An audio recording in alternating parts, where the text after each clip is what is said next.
próximo evento que va a ser anunciado por las redes y ya aquí a través de las reuniones.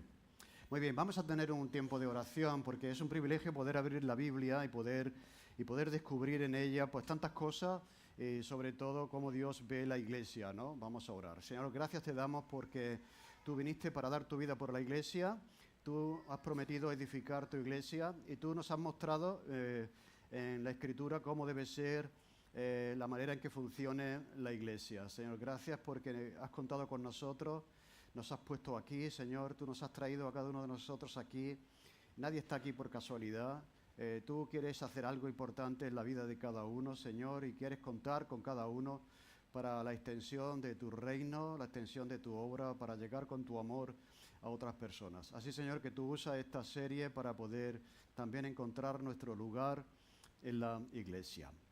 Muy bien, pues vamos al tema, manos a la obra. Lo que decíamos la semana pasada es cuando decimos esto, esa expresión orienta a la gente, esa expresión manos a la obra enfoca a la gente, esa expresión también anima a la gente a hacer algo o a retomar algo que se había dejado por un tiempo, y decir manos a la obra nos mueve a todos a la acción. Y lo que estábamos viendo el domingo pasado es que lo que estamos llamados a hacer como iglesia es edificar la iglesia. Y vamos a ir poniendo un ejemplo. Cada domingo vamos a poner un ladrillo, vamos a construir una pared que es un símbolo de lo que cada uno de nosotros tiene que hacer, debe hacer, puede hacer dentro de la iglesia donde el Señor le ha puesto. Decíamos que la iglesia es un templo espiritual. La iglesia no es el lugar donde vamos, ¿de acuerdo? Esto es un local, podemos ir al parque, podemos estar en otro sitio. La iglesia son las personas, ¿de acuerdo? Y entonces esas personas son no el local, las que hacen pues, la iglesia. Y decíamos que la iglesia es como una casa ya no física, sino espiritual, donde Dios quiere morar. Eso es precioso, ¿no? Dios en el Antiguo Testamento escogió morar en un templo literal, físico en Jerusalén, pero Él iba más allá. Él quería finalmente morar en el corazón de sus hijos y también en la comunidad donde están 2 o 3 reunidos en su nombre. Allí Dios está en medio de ellos, su presencia se hace evidente. Así que sabemos cómo se edifica una casa física. No hace falta un arquitecto, hace falta un constructor, hace falta un albañil, hace falta más de un albañil, hace falta un pintor, un electricista, un carpintero, un fontanero. Son muchas personas las que intervienen en la construcción de un edificio, de una casa. Y la pregunta para hoy es, bien, ya que estamos llamados a edificar una casa espiritual donde Dios more, ¿cómo se hace eso? ¿Cómo se edifica una iglesia?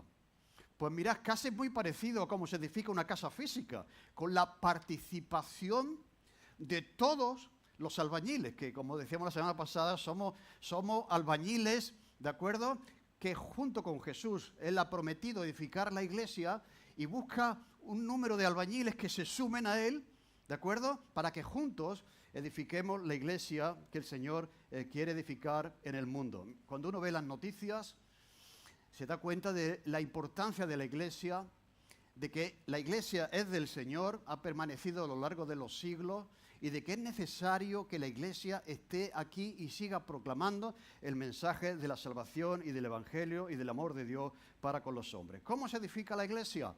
Pues como se edifica también un edificio, como he dicho, con la participación de todos sus miembros.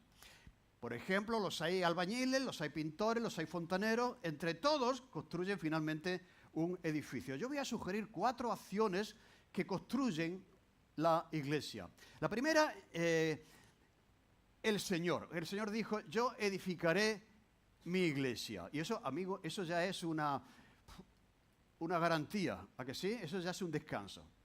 Porque si somos nosotros los que tenemos que hacer la tarea sin ayuda del Señor, nos va a salir aquello, la casa un poco torcida, ¿de acuerdo? Entonces eso es una promesa que el Señor nos da, que dice, yo edificaré mi iglesia. El Salmo también, el Salmo 127, dice, si el Señor no edifica la casa, en vano trabajan los que la edifican.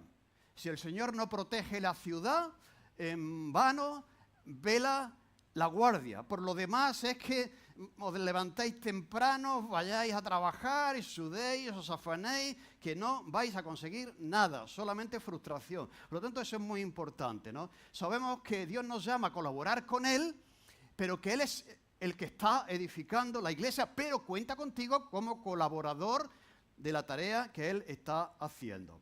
Sin Él, solamente es activismo, correr para arriba, para abajo y no conseguir nada. Muchas veces frustración. Por eso es importante que vengamos a la reunión de oración, que estemos en los grupos pequeños, donde una parte importante de los grupos pequeños es estar orando, pidiendo la intervención de Dios en nuestras vidas, en la vida de la iglesia, etcétera, etcétera. Así que eso es lo primero. ¿Cómo se edifica una iglesia? Con la presencia, participación, ayuda del Señor y la obra de su Espíritu que ha venido a nosotros, ¿de acuerdo? Para darnos el poder que nosotros no tenemos, la sabiduría que no tenemos, ¿de acuerdo? Para poder construir junto con el Señor su obra. Eso nos da descanso y también nos da seguridad y también nos da victoria, porque la iglesia va a permanecer hasta el final. Así que tenemos que seguir orando. Señor, hacemos todo lo que podemos, vamos a hacer todo lo que podamos. Cuenta conmigo, Señor, pero edifica tú la iglesia, porque es tuya y tú has prometido hacerla. En segundo lugar, se edifica la iglesia también con nuestras actitudes y con nuestras acciones, ¿de acuerdo? Pues vamos a poner entonces ese segundo ladrillo que construye la iglesia, que edifica la muralla o la pared, ¿no? Desde nuestros ministerios y nuestros dones. Bueno, vais a escuchar cosas que ya escuchamos anoche. No estábamos de acuerdo. Yo decía, uy, me están pisando un poco el tema mañana, pero yo no hablé con la gente que organizó esto. Quizás Dios quiera enseñarnos cómo quiere que funcione la iglesia. ¿Me entendéis? Quizás Dios quiera recordarnos y que entendamos nuestra manera de entender la iglesia y también de estar en la iglesia, porque a veces entendemos la iglesia como un sitio meramente donde vamos. Por lo tanto, el Señor es la base, Él ha prometido edificarla, pero necesita colaboradores en la tarea y ahí está cada uno de los miembros de la iglesia, que construyen, en segundo lugar, como he dicho, con las acciones y con las actitudes. Las actitudes son sumamente importantes. La actitud determina si hay acción o si no hay acción. Una persona que no tenga una buena actitud no va a hacer nada que le pidas o que deba hacer. ¿De acuerdo? Y lo primero empieza con la actitud que uno tiene hacia algo. Entonces, ya las actitudes edifican o dejan de hacerlo, si no es que destruyen. Porque una mala actitud dentro de una familia, dentro de un grupo de amigos, ¿de acuerdo? Dentro de una iglesia, dentro de un grupo pequeño, puede desorganizar más que edificar, ¿de acuerdo? Por lo tanto, la actitud es sumamente importante. Nada valioso, nada de valor se va a lograr con alguien que no tiene una buena actitud y que no le pone interés y ganas. O sea, ¿me entendéis lo que no? Dice uno? El que está jugando al fútbol, el que está aprendiendo a hacer algo, el que está aprendiendo un oficio, el que está estudiando. O sea, como no le ponga ahí ganas, no va a lograr nada significativo. ¿De acuerdo? Y a veces uno puede detectar esto, ¿no? Que sí, hay una cosa, pero no se le pone ganas, no se le pone una actitud positiva, no se le pone esfuerzo, compromiso a eso que se tiene que hacer. Por lo tanto, la actitud es muy importante. Ya hablamos de la humildad, de la mansedumbre, de tener paciencia. Somos una comunidad que tenemos que ser un ejemplo. La gente se lleva mal ahí fuera, porque el que no encaja se le desprecia, se le desecha, se le saca fuera del grupo, ¿no? Pero la iglesia no es eso. La iglesia es un lugar donde hay gente de todo tipo, de todas circunstancias. Cada uno está en un proceso, cada uno tiene un carácter, tiene una forma de ser. Y somos un ejemplo al mundo cuando nos entendemos, cuando nos soportamos, cuando nos aceptamos, cuando nos amamos los unos a los otros. Tenemos que ser tolerantes los unos con los otros, cuando mostramos amor los unos con los otros. Esas son actitudes, esas son también acciones, cuando buscamos la paz, cuando buscamos la unidad. Si eso no está, si no hay una actitud positiva, no hay nada que hacer, no se hace nada significativo e importante. Vemos y vamos a ver esas actitudes y esas acciones, ya en el resto de la serie veremos eso. Pero hoy queríamos poner ese segundo ladrillo que tiene que ver con la tercera y la cuarta acción que edifica y construye la iglesia donde el Señor nos ha puesto. Y es con los ministerios y con los dones, a través de los dones y de los ministerios. ¿Cómo Dios está edificando a la iglesia? ¿Cómo Dios quiere que nosotros la edifiquemos? Pues bien, ha establecido una manera de hacerlo. Por lo tanto, hoy nos centramos solamente en edificar la iglesia desde los ministerios que tiene la iglesia. Eso sería como construir una casa desde los oficios, ¿no? ¿De acuerdo? El pintor aporta su parte, pinta. El electricista aporta su parte al edificio y pone la instalación, ¿me entendéis? El fontanero, el carpintero, ¿no? Esos son como oficios, como ministerios. No, una persona sola no construye toda una casa, aunque ya hay manitas que son capaces de hacerlo todo, ¿eh? Son arquitectos, son ingenieros, son delineantes, son electricistas, fontaneros, y él solo lo hace todo. Pero podemos ver, en una construcción cualquiera hace falta oficios. Bien, dentro de la iglesia Dios ha establecido oficios, para que me entendáis una manera de entenderlo. Y vemos que la Escritura nos dice lo siguiente, ¿qué dice la Biblia sobre eso? ¿Cómo se edifica esa casa, ¿no? Él mismo constituyó a unos apóstoles, a otros profetas, a otros evangelistas, a otros pastores y maestros. Y si me queréis entender con un lenguaje, él estableció oficios dentro de la iglesia, ¿no? Aquí vemos diferentes oficios. ¿Con qué función? A fin de perfeccionar a los santos. O sea, la idea es que esos oficios quieren lograr algo en la vida de los demás, ¿no? Perfeccionar a los santos, ¿para qué? Para la obra del ministerio. ¿De acuerdo? Así que esos oficios tienen una función. Tienen la función de pintar, de poner ladrillos, de lo que sea, ¿no? Pero no solamente eso, sino quieren que todo el mundo colabore, participe en la obra del ministerio, ¿de acuerdo? Para la edificación, por eso estamos en una serie que habla de qué cosas edifican, la edificación del cuerpo de Cristo. Por lo tanto, ¿por qué tenemos ministerios en Parque Este? Porque es la manera de organizarnos, la manera en que Dios ha establecido que la iglesia funcione. Por lo tanto, edificamos el cuerpo de Cristo, la iglesia, esa casa espiritual, ese edificio espiritual, a través de los distintos ministerios. Y el ministerio es tarea de todos los cristianos. O sea, en el catolicismo hay una distinción entre el clero y el laicado. El clero es el que tiene el oficio determinado de decir misa, de hacer esto o aquello. Hay otras personas que no pueden hacer eso, porque eso es exclusivamente tarea de estas personas. Pero la Reforma habló del ministerio de todos los creyentes. O sea, todos los creyentes somos necesarios, somos útiles, han sido capacitados por Dios para ejercer un ministerio, un trabajo específico que redunde en el bien de otros, en el bien de la comunidad, en el bien de la iglesia. Por lo tanto, dentro de la iglesia, pues hay diferentes oficios para la edificación de esa iglesia. Hay personas especialmente establecidas por Dios, como los apóstoles, como los profetas, como los evangelistas, como los pastores, como los maestros, que tienen ese don, que tienen esa responsabilidad, que tienen ese oficio, que tienen ese trabajo de formar, de capacitar a todos los albañiles, para que todos juntos, de una manera o de otra, participemos, perfeccionemos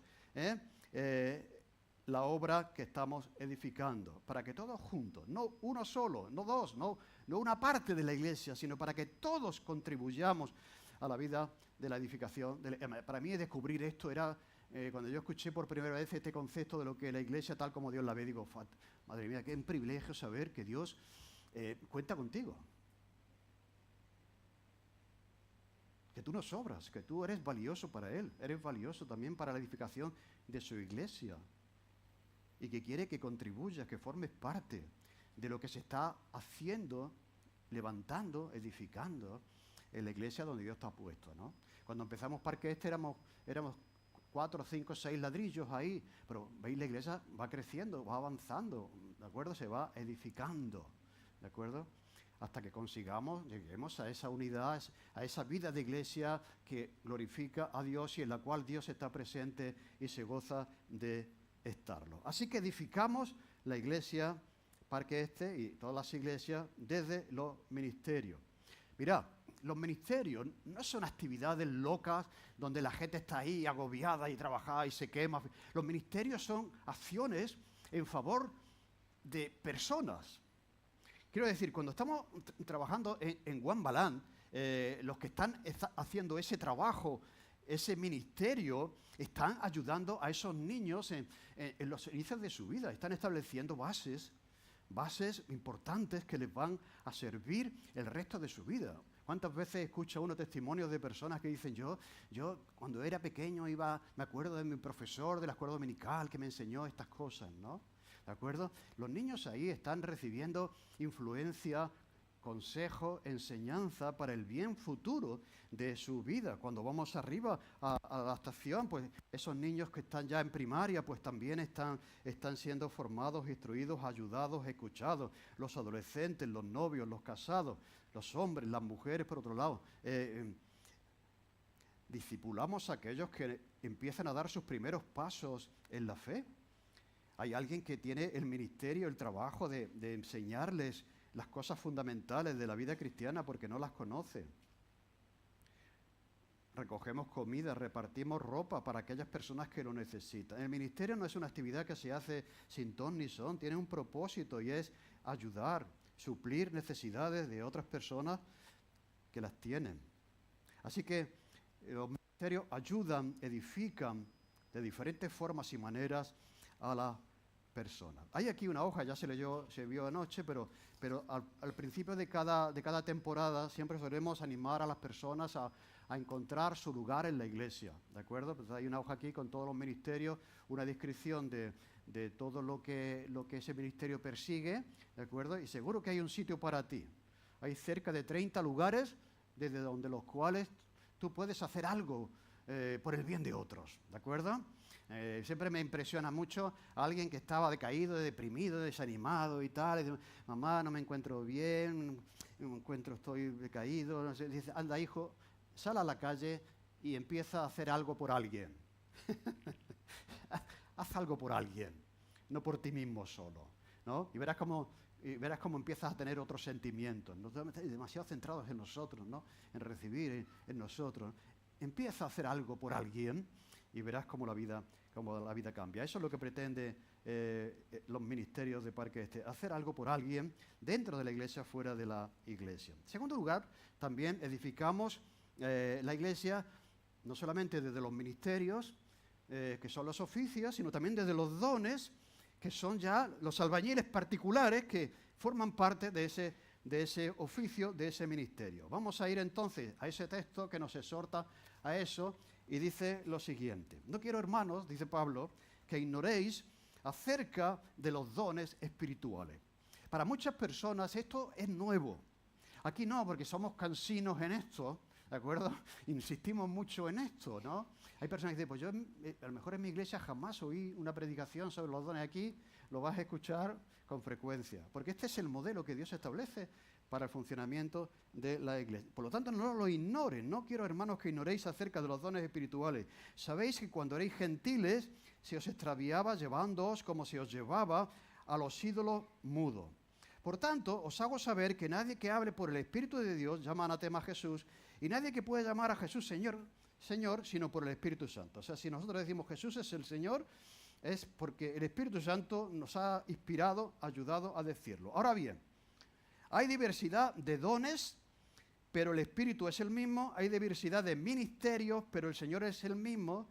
Y hay diversidad de operaciones, pero Dios, que hace todas las cosas en todos, es el mismo.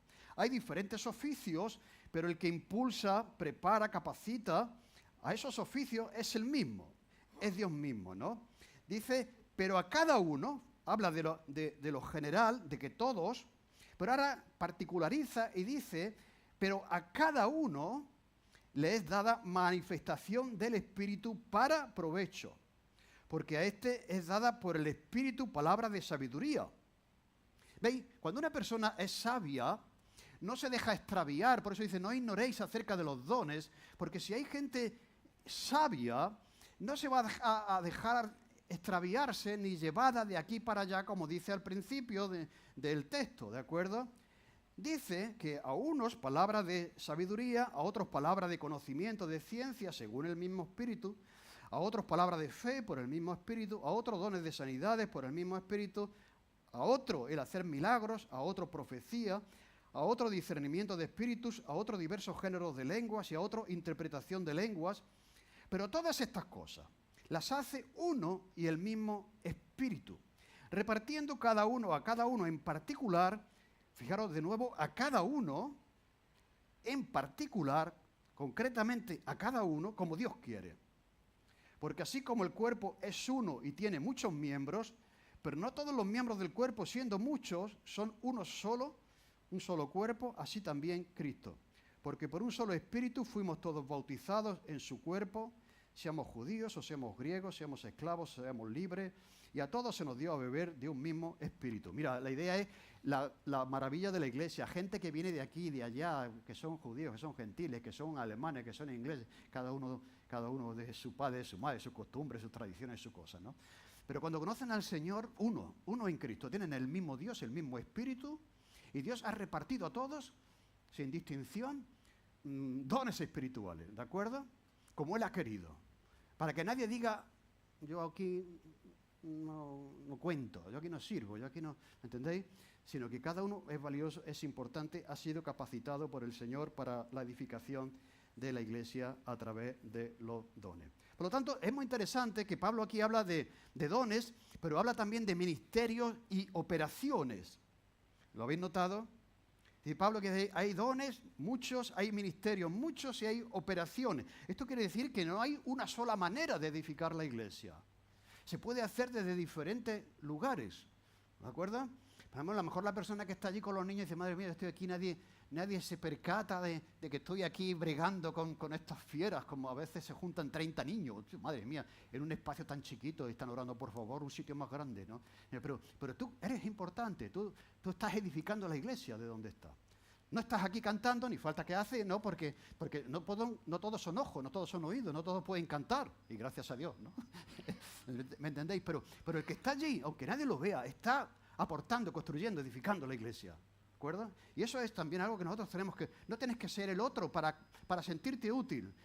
Sé tú allí donde Dios quiere que esté. Dones, ministerios, operaciones, pero todo con un mismo origen. ¿De dónde proceden todos? Del mismo Dios. ¿Cómo se tienen que utilizar para provecho? ¿De acuerdo? Así que los dones, ¿qué son? Los dones son capacidades y habilidades, pero también yo añado aquí responsabilidades. Porque, por ejemplo, ¿no? Uno puede tener un don específico, ¿de acuerdo? Pero se lo queda para él. Si cuando Dios te da un don, también te está dando una responsabilidad, ¿no? No solamente es algo que tú tienes, que fíjate qué bien, ¿no? Que sé cantar. Imagínate que estos son, ayer se avanzó, de que Dios es tan bueno, que Dios reparte lo que se llaman los dones naturales a todo el mundo. Sea o no sea creyente la persona, cuando nace Dios es tan bueno, que aparte, como dice la Biblia, de hacer salir el sol sobre justos y sobre injustos, ¿de acuerdo? Dios ha dado a todas las personas, crean o no crean en Él, vayan o no vayan a la iglesia, crean o no crean en Jesús, crean o no crean en la Biblia. Dios les ha dado dones para contribuir al bien de la sociedad. O sea, yo digo, vamos a ver, el médico, ¿no? El ingeniero, que son capaces de edificar un edificio. Madre mía, lo complejo que es edificar un puente. Tiene una habilidad que Dios le ha dado para el bien de la sociedad. Fijaros si Dios es bueno, que ha provisto de dones a todo el mundo, que se llaman dones naturales, que ya por el hecho de nacer viene con una habilidad. Eres muy inteligente, bien, pues no es gracias a... No te puedes enorgullecer de eso, porque es un regalo.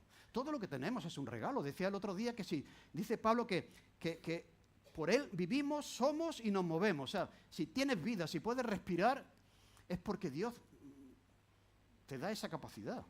Es un regalo. ¿De acuerdo?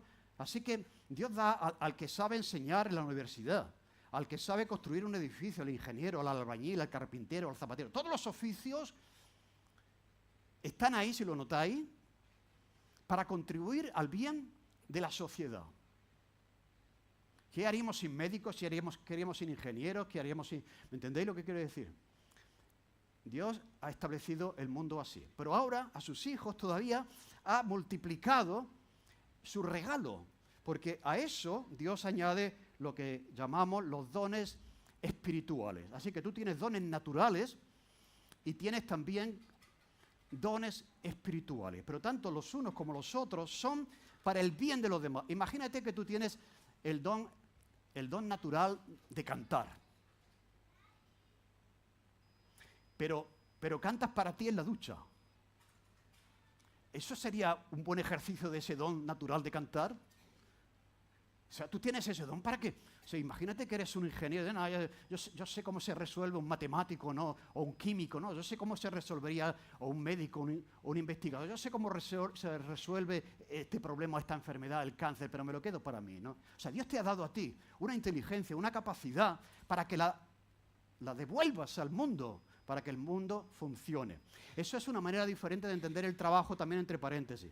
Si entendemos el trabajo como, bueno, una manera de ganarme la vida, de prosperar en la sociedad, trabajaremos de una manera, pero si entendemos el trabajo como una oportunidad para hacer bien, y todos los que hacen un trabajo bien hecho, hacen bien, o si no, que venga a tu casa un fontanero y lo haga bien, ¿no?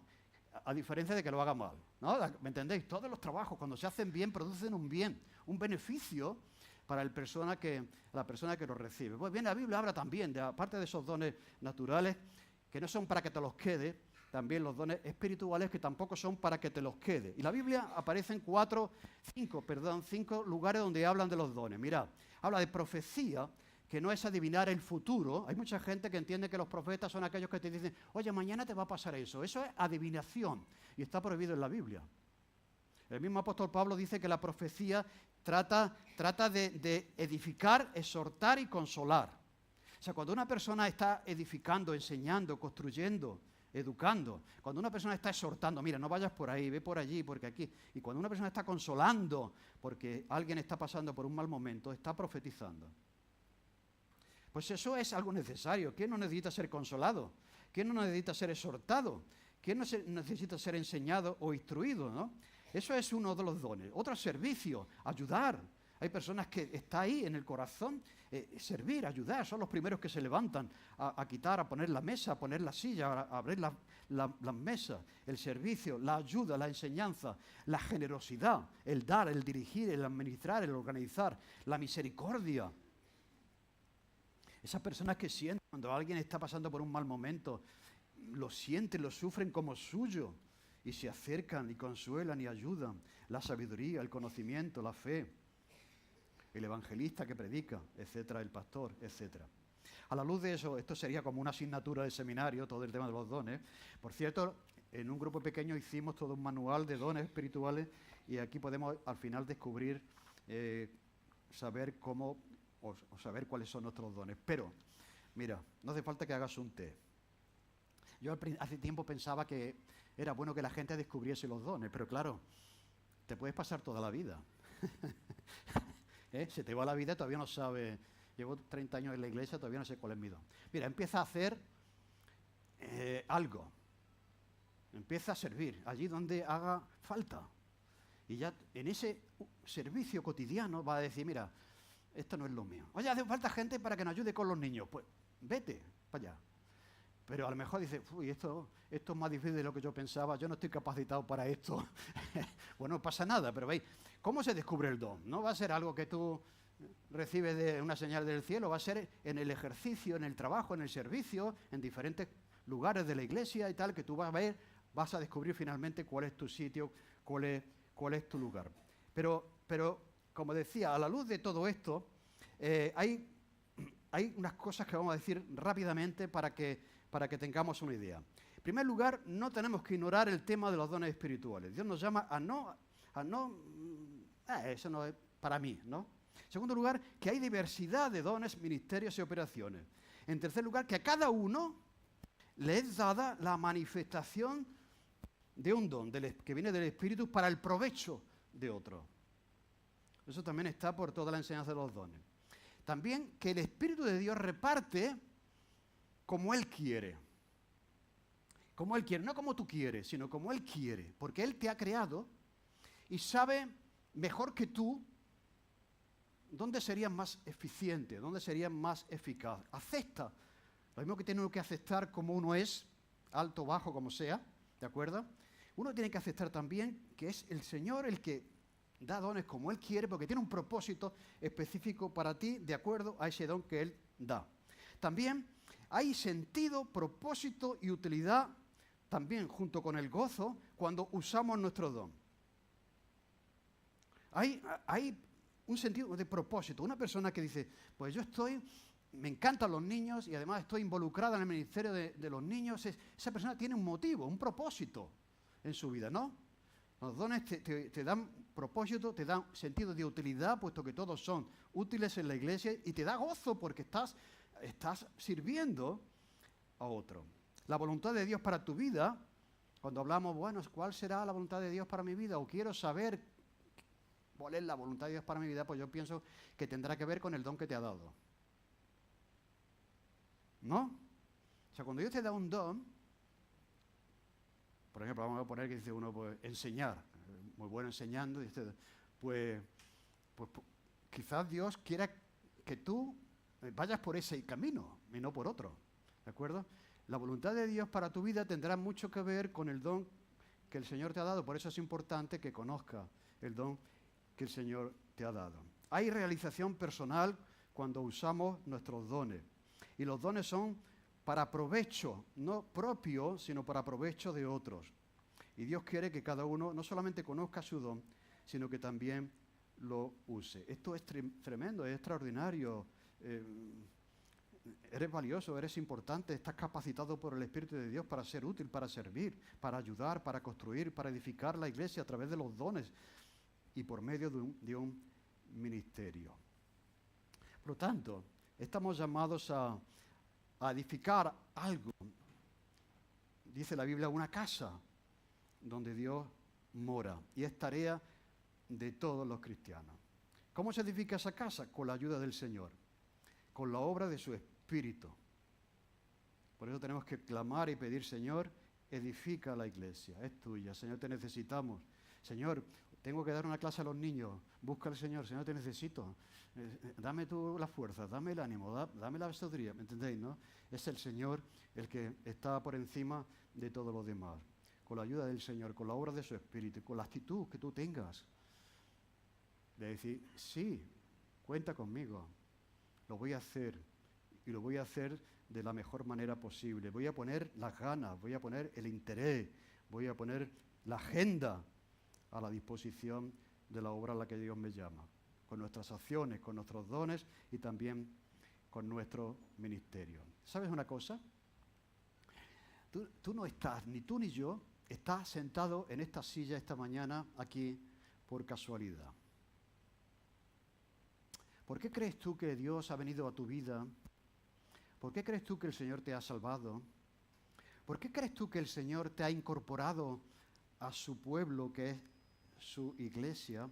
¿Por qué crees tú que el Señor te ha dado una habilidad fantástica de arreglar las cortinas, de arreglar los enchufes de la luz, habilidades naturales, ¿no?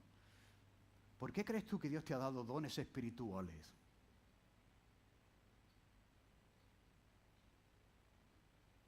No para que te los quede.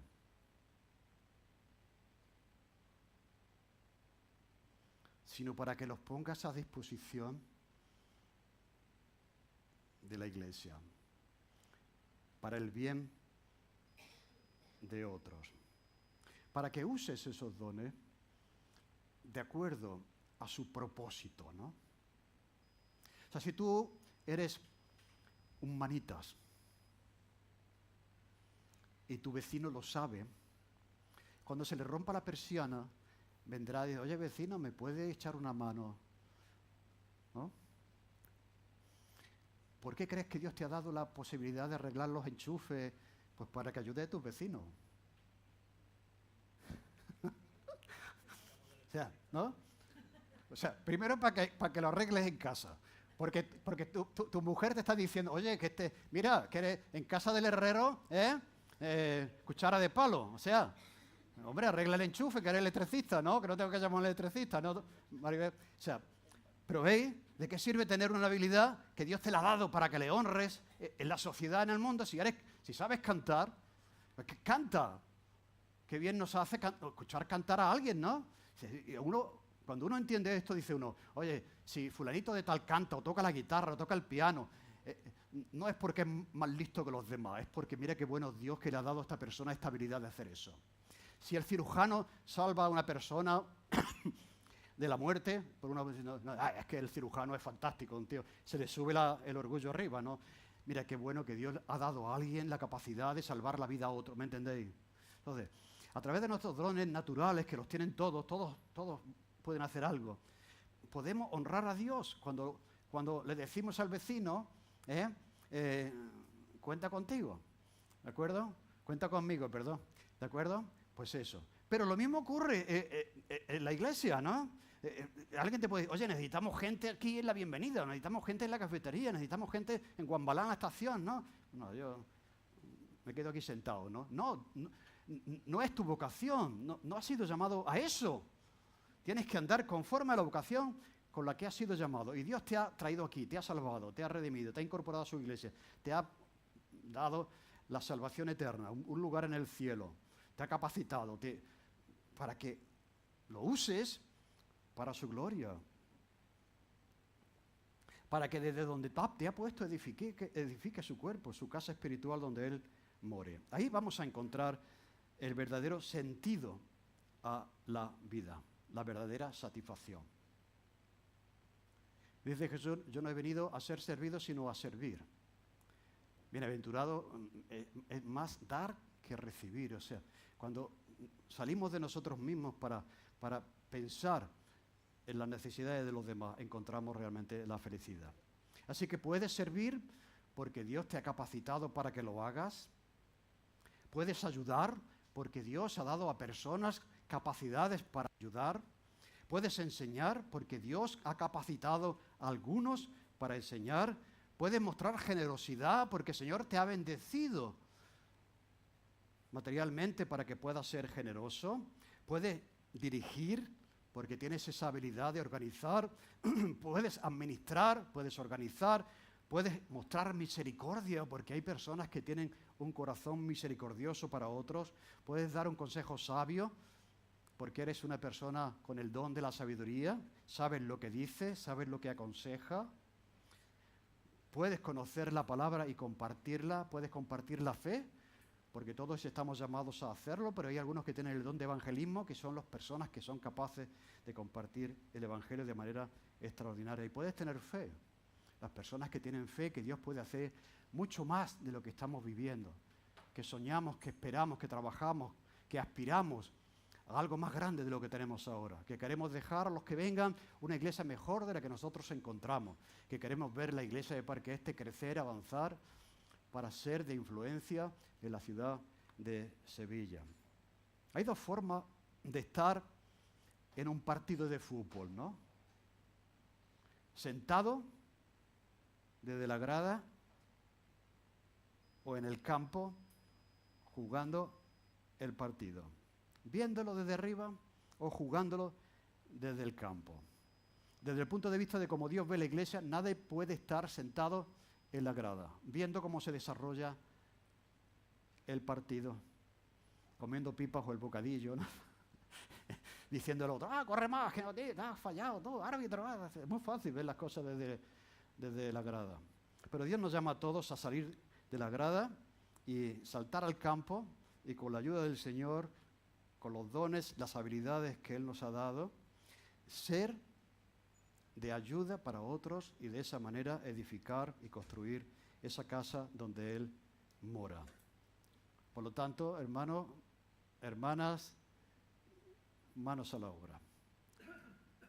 En eso está la satisfacción, el sentido, el propósito verdadero.